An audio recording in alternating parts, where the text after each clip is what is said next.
Kahit sa ay ipahayag na si Yahweh ay dakila, sa madla ay ipahayag na ang dakila niyang gawa. Itaas natin ang ating mga puso at tinig sa pagpupuri sa Diyos ng kasaysayan.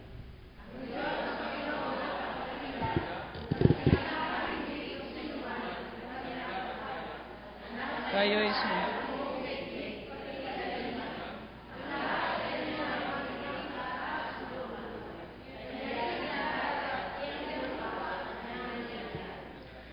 Tayo ay lumapit sa Kanya, sumamba at magbigay galang sa mahalagang natin sa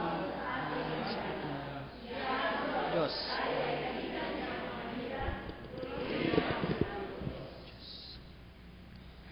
Panginoon, maraming salamat po sa araw na ito na pinagkalooban mo pa rin po kami ng panibagong oras, panibagong lakas, panibagong bukas, Panginoon, ng aming buhay.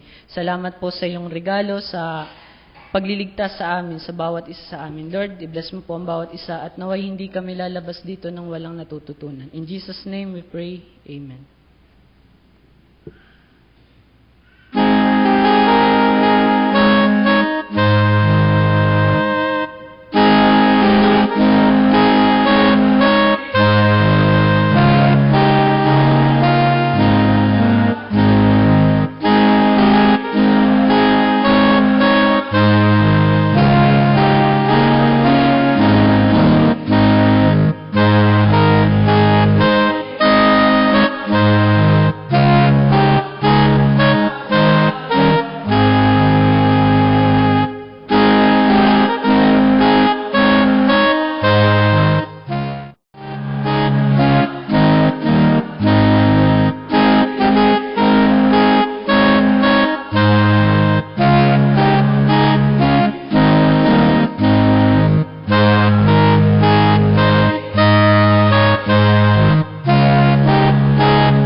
Pagbabatayan po ng mensahe ngayong hapon ay matatagpuan sa Aklat ng Lukas, Kabanatang 2, talataang 15 at 16. Nang makalis na ang mga anghel pabalik sa langit, ang mga pastol ay nag-usap-usap, tayo na sa Bethlehem. Tingnan natin itong ibinalita sa atin ng Panginoon. At nagmamadali silang lumakad, at nakita nila sina Maria at Jose at ang sanggol na nakahiga sa sabsaban. Tayo po'y pinagpala ng Diyos sa pagkabasa ng kanyang banal na salita. Makakaupo na po. Kakanta pa pala.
sanggol sa saksapan man din. Siyang sanhi, kaligtasan natin mula sa Bethlehem, sa bayan ni David. Ang medyas ay sinilang, ang Panginoong Jesus.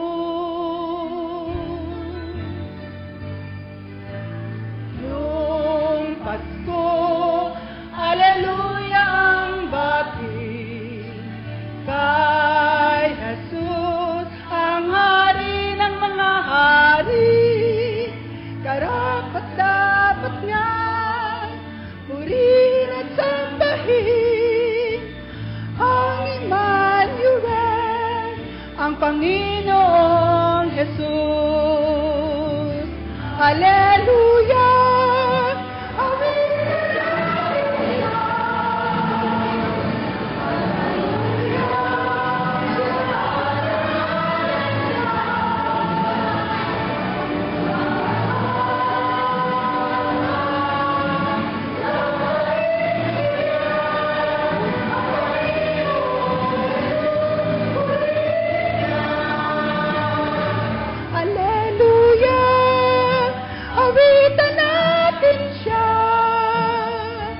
Oh, Gloria, itaas ang ngalan niya.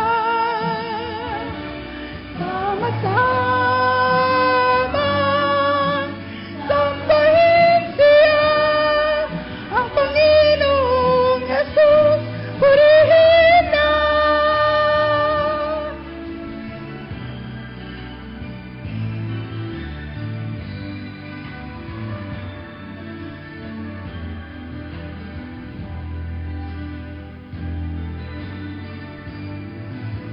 Ngayong Pasko, Aleluya ang bati kay Jesus, ang hari ng mga hari.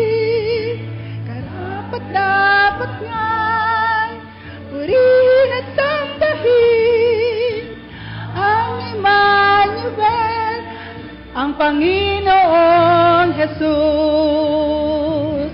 Aleluya! Awitan natin siya.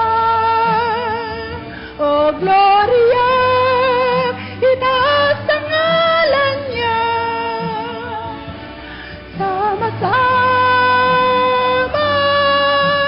sambahin siya, ang Panginoong Jesus, purihin na. Aleluya! Awitan natin siya. O Gloria, itaas ang ngalan niya. Sama-sama, sambahin siya, ang Panginoong Jesus, purihin na. Aleluya! Awitan natin siya. O Gloria, itaas ang ngalan niya. Sama-sama, sambahin siya, ang Panginoong Jesus, purihin na.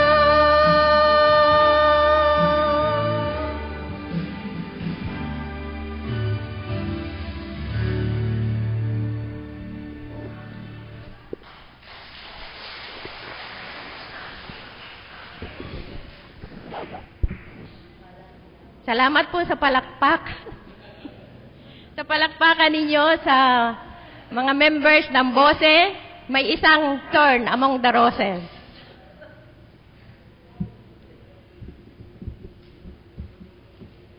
Magandang buhay. At magandang hapon po sa ating lahat. Ngayon po ay ikawalong simbang gabi ng ating pagsamba. So, 2 tulog na lang at Pasko na. Yung mga bata nagbibilang. 2 2 tulog na lang, Lola, ang aking mga apo, at Pasko na. Sa mensahe ngayong gabi, ating pag-uusapan ang sabsaban o ang tinatawag nating manger sa English. Bakit si Jesus ipinanganak sa sabsaban? Bakit ito ang pinili ng Diyos na doon isilang ang tagapagligtas ng daigdig?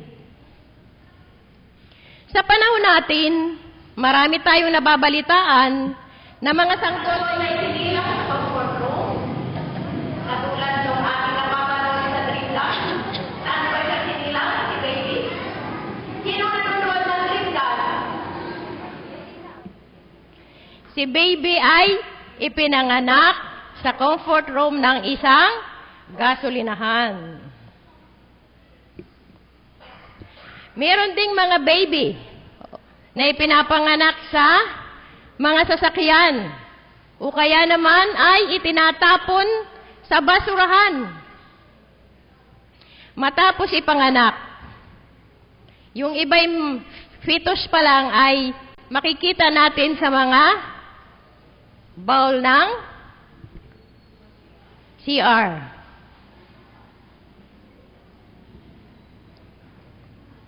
Isinilang ang mga batang ito sa mga maruruming lugar, imbes na sanay sa ospital o sa bahay. Ang ganitong mga pangyayari ay hindi na bago sa kapanahunan ni Jesus. Ganito ang naranasan ni Jesus. Ipinanganak siya sa isang maruming sabsaban, sa bahay ng mga hayop. At doon ay makikita natin ang isang kaaba-abang kalalagayan. Naranasan ni Jesus ang naranasan ng maraming sanggol ngayon na ipinapanganak sa mga lugar na marumi at hindi komportabling kalagayan. Bigyan po natin ng aral kung bakit si Jesus ay pinanganak sa sabsaban. Ganito ang wika ng ating ebanghelyo. Isinilang ni Maria ang kanyang panganay at ito'y lalaki. Binalot niya ng lampin ang sanggol at inihiga sa isang sabsaban. Sa salitang ito, mayroong ilang mensahe na nais ipakita sa atin tungkol sa sabsaban.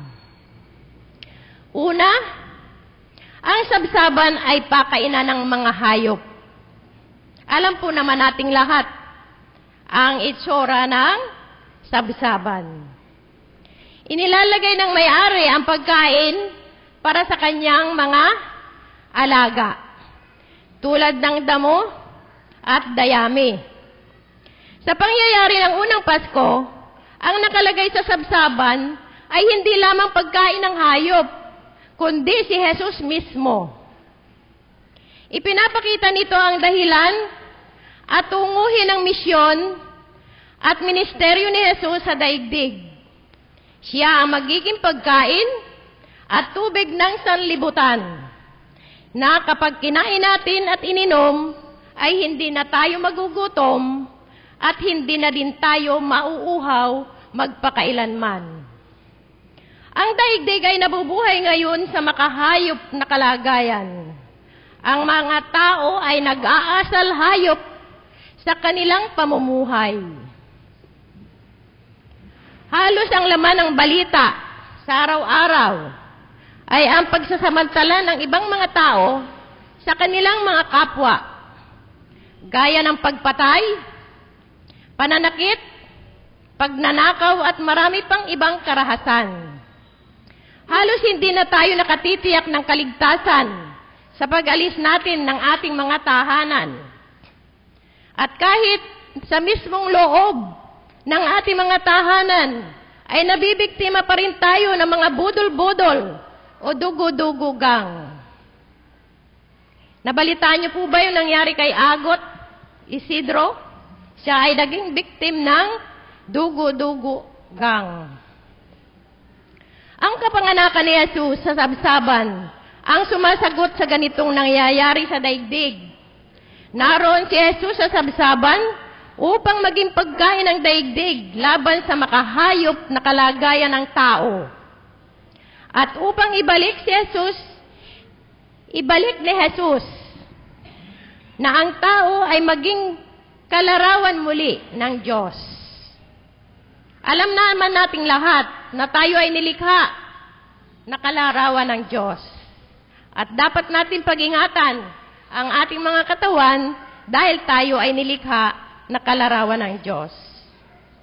Sa Juan chapter 6, verse 48, ay sinabi ni Jesus dito ang layunin ng kanyang pagparito sa sanlibutan.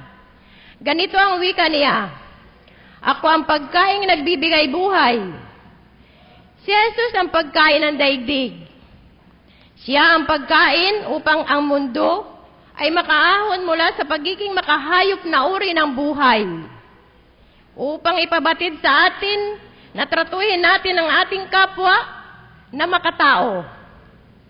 Katatapos lamang nating mag-celebrate ng Universal Declaration of Human Rights o ng karapatang pangtao. At isinelebrate natin ito noong nakaraang December 10. Marapat lamang po nating igalang ang karapatan ng bawat isa sa atin.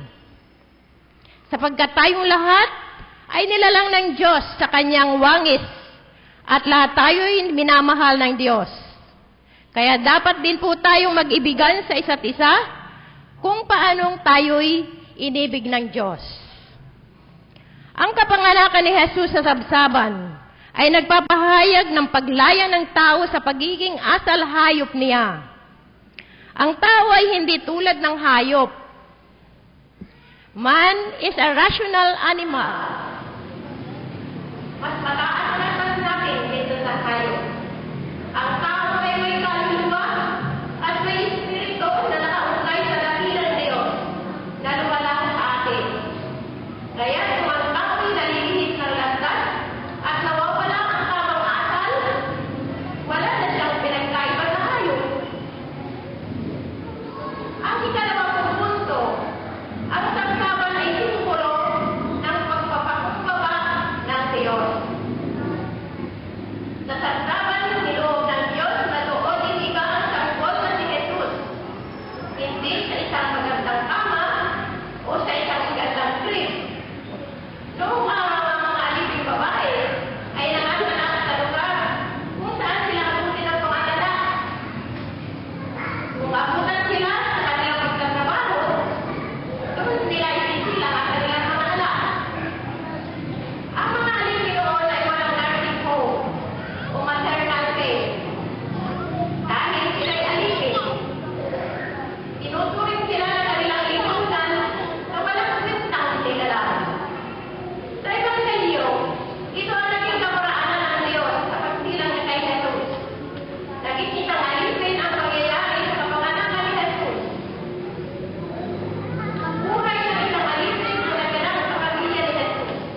Christmas decors. Nawawala na ang tunay na simbolo ng Pasko at ito'y ang sabsaban o ang nativity picture. Mabuti po sa atin, sa harapan ng ating iglesia, ay meron tayong makikitang nativity picture.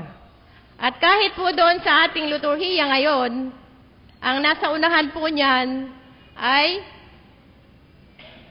ang picture ng nativity.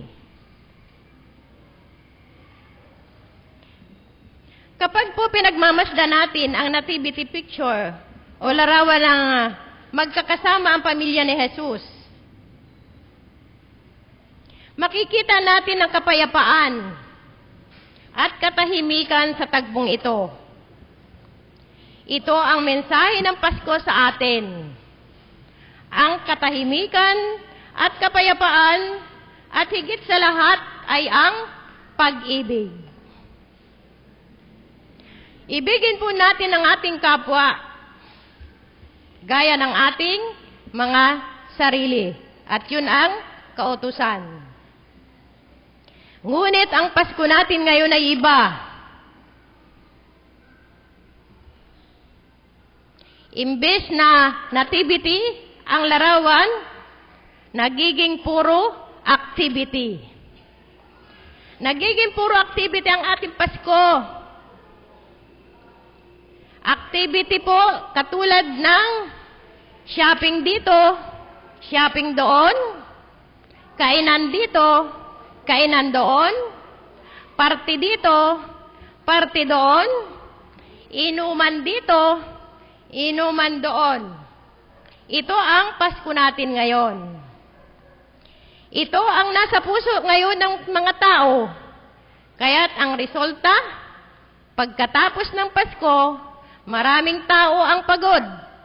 Hindi lang pagod, may inaatake sa puso. At tumataas ang blood pressure dahil sa dami ng kinakain. Sa madaling salita, mga karamdaman o sakit ang nagiging bunga ng Pasko natin sa panahong ito. Kumustahin po natin ang ating mga puso. Nativity pa rin ba ang nasa loob ng ating mga puso ngayon? O puro mga activities pa rin? Puro Christmas party. Lahat na tayo ng organisasyon ng ating kinabibilangan ay gusto'y may Christmas party. At hindi makakatapos ang Pasko nang walang mga Christmas party at mga exchange gifts. Si Jesus ay naroon sa sabsaban, sa simpleng kalagayan at sa mababang kalagayan. Kahit siya ay nasa sabsaban, ipinapakita niya dito ang katahimikan. Paano po tayo magkakaroon ng katahimikan sa ating buhay? Panatilihin po natin si Jesus sa ating mga puso. Unahin natin si Jesus ngayong Pasko dahil wala tayong Pasko kung hindi pinanganak si Jesus. Kaya dapat ang ating pahalagahan ay yung naging dahilan kung bakit tayo'y nagdiriwang ng Kapaskuhan. Bago po ako magtapos, may katanungan akong iiwan sa ating lahat. Simple ba ang paghahanda natin ngayong Pasko? Simple nga po ba ang paghahanda natin ngayong Pasko? Ang mga bata,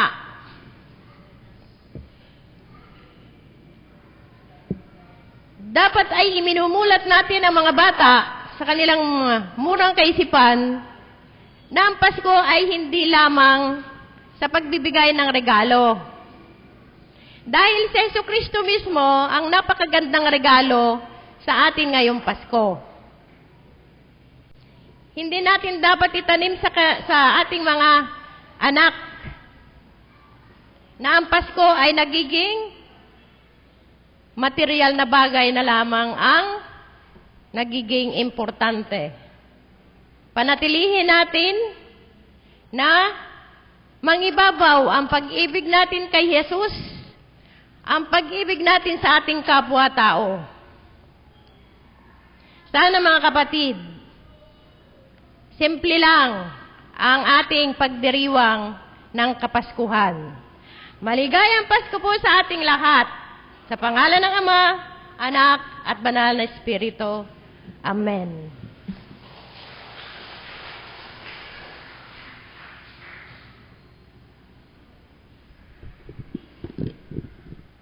Ibinigay ng Diyos Ama ang kanyang bugtong na anak sa atin upang tayo tubusin sa ating mga pagkakasala. Ito ang kanyang handog sa atin na kanyang mga anak. Magandog tayo bilang pagpapasalamat sa Diyos. Tayo po'y magandog.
Manalangin.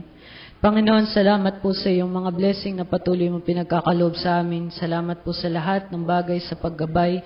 Naway patuloy mo pa kami biyayaan upang patuloy naming matugunan ang iyong banal na gawain dito sa lupa. Panginoon, kayo na pong bahala at patuloy na magbigay ng pagpapalang ito sa amin. Ito po ang aming samat dalangin sa pangalan ni Jesus. Amen.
O Diyos na makapangyarihan sa lahat, ang kaningningan ng iyong pangalan, ang siyang amin pong narinig, lalo tigit nakita at naramdaman sa buong maghapon at gabi na iyong pagsama sa amin.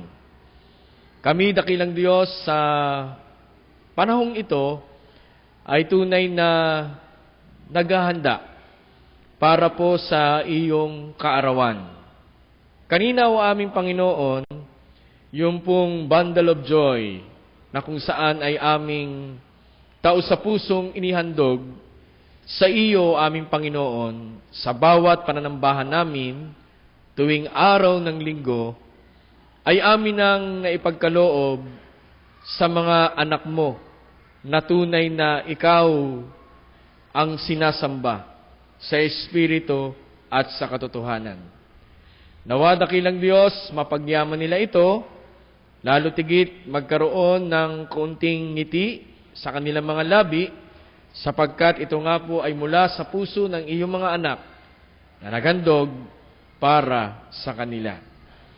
O Diyos na makapangyarihan sa lahat, sa kabila po ng aming kapaguran, ng aming mga ginawang pagpapagal, kami, dakilang Diyos, ay patuloy na dumako sa iyong bahay dalanginan, na kung saan ay amin pong ipinagpatuloy ang amin pong simbang gabi. Sa pangunguna ngayon ng aming mga bose o aming Panginoon, na kung saan andito po ang puso ng aming mga gawain o aming Panginoon. Sa pangunguna ng bose, lahat po ay aming naisasakatuparan ng naayon sa iyong kalooban ang aming mga gawain. Nawa, dakilang Diyos, hindi lamang ito sa taong ito, maging sa susunod na bagong taon o aming Panginoon, ang amin pong mga nasa bose, ang bawat isa sa amin, ay magsama-sama para sa mga pagdilingkod. Sa gabing ito, aming Panginoon, minsan pa natatapos po ang aming pananambahan, pero hindi dito natatapos ang aming pagdilingkod. Bagkus pa nga, magpapatuloy kami, lalo tigit bukas, o aming Panginoon, ang huling simbang gabi, dahil kaarawan mo na, o aming Panginoon. Samahan niyo po kami sa aming pag-uwi, o aming Panginoon. Kami po ay magpapahinga sa gabing ito, samahan niyo pa rin kami. At alam po namin ng Diyos na ibigay sa amin sa kinabukasan ang isang umagang may ganda na malalakas sa amin yung katawan at patuloy kami gumawa ng nararapan at isusod sa iyo, kautusan.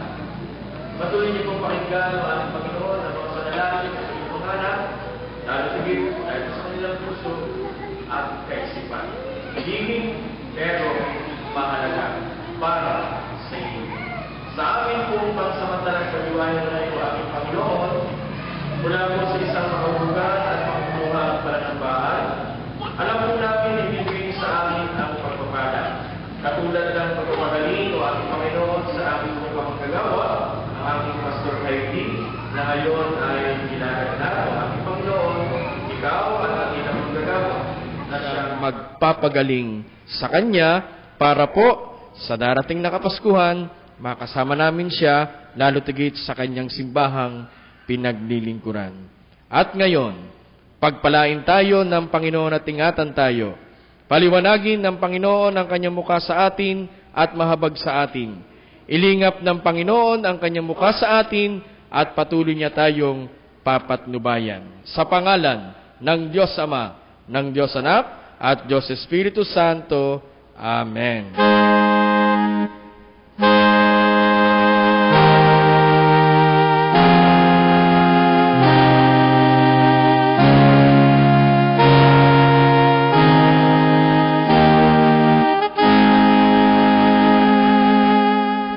Magandang gabi po sa ating lahat. Atin pong pasalubungan ng masigabong palakpakan ang bose. Maraming pong salamat sa pangunguna ng ating pong tagapangulo, ang ating lay worker, Noemi, sa kanyang patnugot at sa bawat isa na narito sa altar. So, pagod na tayo, no? Di pa? Tama yun. Winewelcome po namin ang bawat isa na naririto sa loob ng bahay dalanginan. Meron po bang bisita? Bagong muka? Bagong simba? Wala po. Yung pong nanonood at nakikinig sa ating sa pamamagitan ng Ustream Live, winewelcome po namin kayo. Ganon din bukas po ang huling simbang gabi.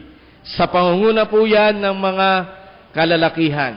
So, sana makasama po namin kayo bago tayo magsalo-salo sa hapagkainan para makasama natin ang may kaarawan, walang iba kundi ang ating Panginoong Heso Kristo. At ang kanyang birthday mismo sa December 25, alas 9 po ang ating pananambahan. Kung wala na po tayong balita, tunay na ang ating Panginoong Kristo ay daman-daman natin ang kanyang Espiritong Banal, lalo tigit sa atin pong mga ginagawang paglilingkod. Ngayon, sa pamamagitan niyan, tayo pong lahat ay tumayo. Tayo po'y